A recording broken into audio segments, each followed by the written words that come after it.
Some absolutely frustrating, I would say, news out of this morning, and one that we're gonna be putting our elements and everything kind of packed in. So we're gonna be watching some of this with you in a way, because it broke maybe an hour ago, and there's a lot to read and a lot to take in. So bear with us through this as we kind of talk you through it. So this is in regards to Michael Bennett, who posted a lengthy note today on Twitter, and that started off by saying and setting the scene for August 26th following the McGregor-Mayweather fight. And I'm gonna paraphrase some of this because it's long.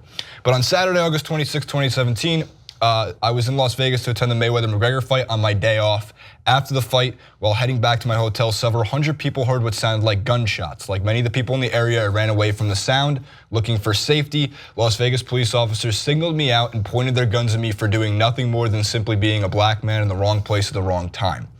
Continues to say the police officer ordered him to get to the ground, and from here we'll actually transition into the TMZ video that was posted today. So I got you.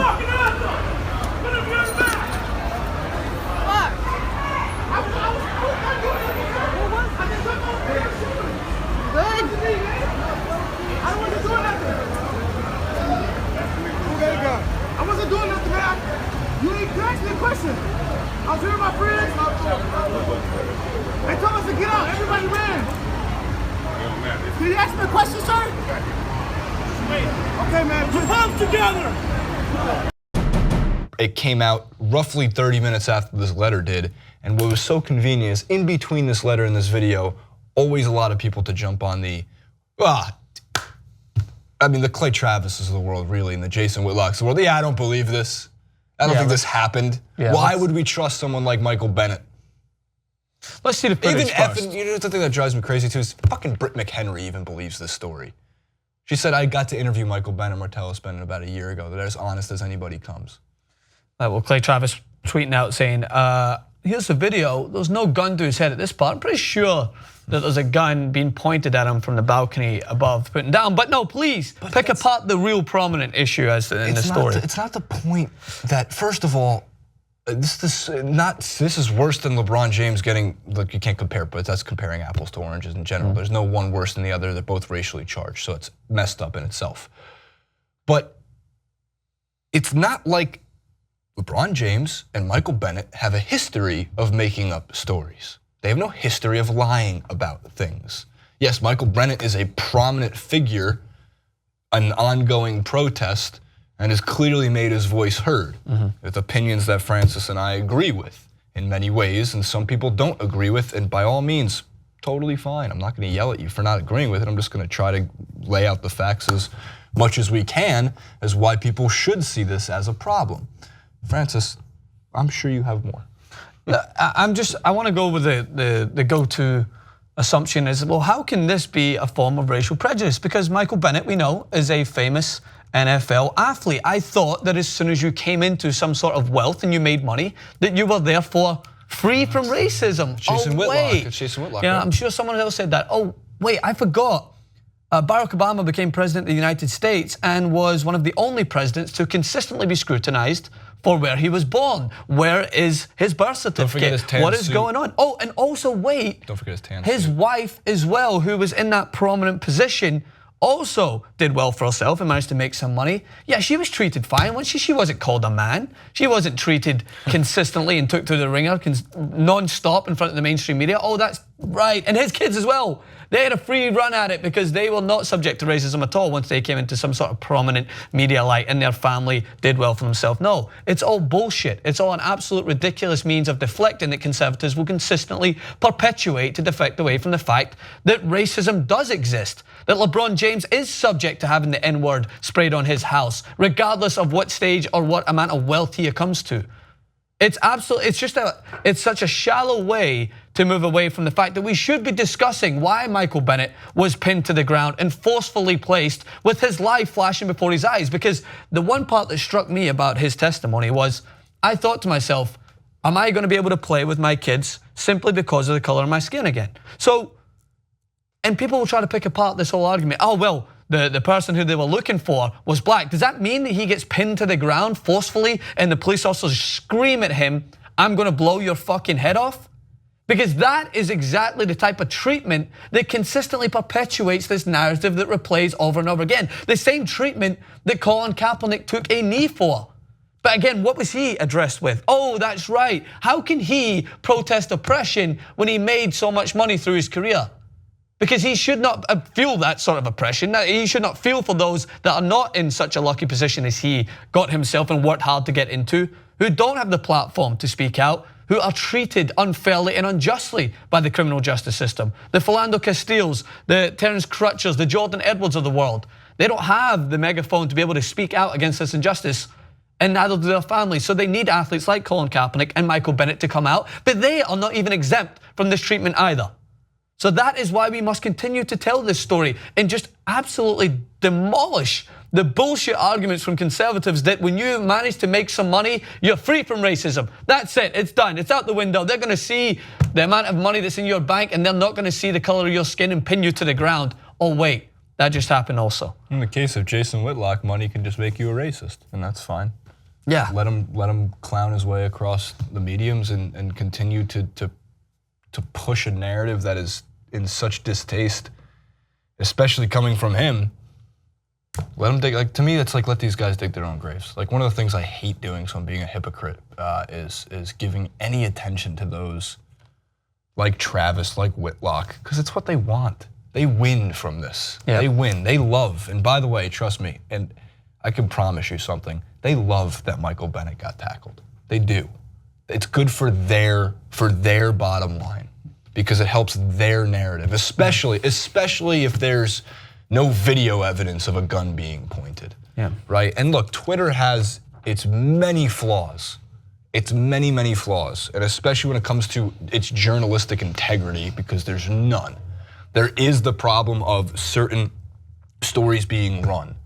But even worse to me is the problem of having prominent voices in general just immediately thinking and discrediting one side of those stories because their reaction is, it's too quick to react to this.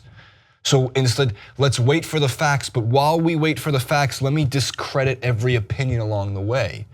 That's not objectivity. There's no integrity in that. It's actually very easy to do. Yeah. And it's a model that I'm afraid more people in sports especially will follow because they'll see this, as Clay Travis put it at one point, this landscape for when Fox and when ESPN, they get too serious about their sports talks, right? They get way too serious. We need to rip the seriousness away. And this is what Barstool did successfully, by the way. So they need to rip the seriousness out of sports. The problem is when it happens to athletes, it's newsworthy to the sports context. It's newsworthy to the sports realm. And what drives me off walls is just reading someone's account and not, like, whatever happened to trust in this country? Whatever happened to trust? We look at Michael Bennett as a role model. If you didn't know a thing about Michael Bennett, right? You had no idea his political views, you had no idea his stances, and you just watched Michael Bennett, the football player. You can't say anything besides, man, I wish I could play like Michael Bennett. He's one of the best defensive ends in football. He has a Super Bowl. He could very well get another one. He dances after games with the cheerleaders, so does Martellus Bennett. It's all in good fun. But then what happens is the opinion gets curbed because they speak out. They say something that you don't agree with. And then he goes and he says something on Twitter. If Michael Bennett had said nothing about any of this beforehand, that should never have changed your perspective of reading his equality tweet and that letter. It should never have. You have to take him at his word because once again, similar to this Ezekiel Elliott story, not in the domestic violence versus police brutality case, my point being is there is innocent until proven guilty for a reason, and it is so quick on Twitter for those to just prove you guilty or try to prove you guilty no matter what. Doesn't matter, oh, because I disagree with your political opinion, disagree with your viewpoint. Therefore, I want to see you on the ground with a gun pointed to your head. No, if you want actual equality, you want actually progress in this country, you need to be open-minded and allow others to share certain viewpoints that aren't charged. Happy to listen to the other side at every point, but if the other side is gonna spew just hate, well, that's not an opinion, that's just wrong. And what frustrates me so much more is the fact that it's almost it's almost assumed that in order to protest injustice in this country, you have to experience it firsthand, right? How can you protest the unfair and unlawful treatment of black Americans if you are sitting in a mansion and you haven't experienced it yourself?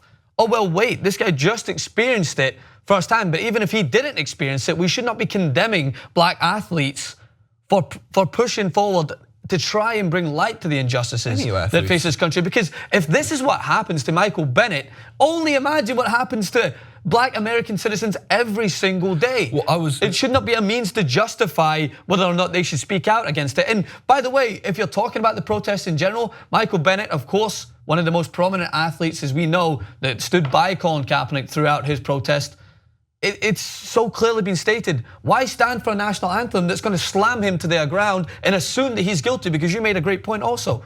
That is the whole problem here. It's assumption that they're immediately guilty. Because if you were to simply change the color of his skin, if it was Chris Long, where Clay Travis would be sitting there going, yeah, why would they take down an American like that? Oh, we don't have all the facts. But because it's Chris fucking Long, we should let it go. And the Chris Long might not be the right person to use. He also protested the national anthem in a way, or showed support. The idea that if the color of his skin was white, then it would be the presumption of innocence. Well, they didn't tackle a white guy. And I get it, by the way, because look, if the police report had said, or there's an active shooter, right, and the description of the shooter was actually 6'4", 275-pound defensive lineman-looking guy wearing a sweatshirt, okay. Sure, but the second you look at the guy and you ID him and it just happens to be Michael Bennett, come on, man. It's not as much that it's not like Michael Bennett fits in with the rest of the crowd. He pretty much stands out because he plays a game where his job is to tackle a quarterback in 4.2 seconds. But this is a problem, Jason, that needs to be explored further. It's not the fact that, yeah, if he fits the description of someone who was an active shooter at that point, right? Because how many times directly fit the description. But how many times have we seen someone fit the description of an active shooter? And therefore, oh, a 12-year-old playing with a toy gun, oh, we heard that it was actually someone who was causing ructions and they're blast, they're dead. Oh, that person fits the description of someone who we're looking for, therefore we're gonna brutalize them and just reinstall this idea that regardless of whether they are innocent, they're gonna be treated, that they're guilty straight away. That is where it has to be addressed. I don't give two shits whether there was an active shooter that looked exactly like Michael Bennett. No, but okay, there's just one point. My point being is like, look, Jacory happens to look exactly like Michael Bennett in this case, right? And if somebody, let's say they just didn't have the height and the weight, and someone drew a picture of Michael Bennett, and police saw Jacory walking down the street. Sorry, man, you look a lot like him. You fit the description. I don't want to see you get tackled. There just seems to be a better way to handle this stuff. Like, if you fit the description, why can't the police just question him? Why do they have to push him to the ground and hold a... And look, they said the gun was to his head. Even if the gun was coming from up top, it very much looks like there was guns being pointed at him, which is an uncomfortable... I don't want a gun pointed at me. I don't want any gun pointed at anybody if you're innocent. It's not even a level of respect. It's just an assumption that that person must have been up to no good and that person must be treated physically because they're going to resist arrest, or without even getting the opportunity to speak and talk to the officers. It's just almost like all that level of communication is immediately eradicated, and therefore another black person is pinned on the ground. Another black person's story consistently, the narrative that is prominent in the United States is just reiterated again. Another person pinned down, and a level of trust between law enforcement is completely done. It's shattered again because they did not want to offer someone the common courtesy of a human being to ask, or to, if you question someone because they fit that description, then fine. But pointing a gun to their head saying they're going to blow your head off, that doesn't seem to me like you're offering the courtesy to another human being. That seems to me that you're just seeing someone who's black and therefore assuming the worst of a situation. Terence Crutcher effect. Oh, that guy looks like a bad dude. Oh, so therefore he deserves to be killed. It's annoying, man. It's frustrating. There's only so much you could put up with, and we're trying, man, we're trying. At Francis at Francis M. Maxwell, sorry, Francis. Jason Rubin 91, and that's it. We'll see you tomorrow.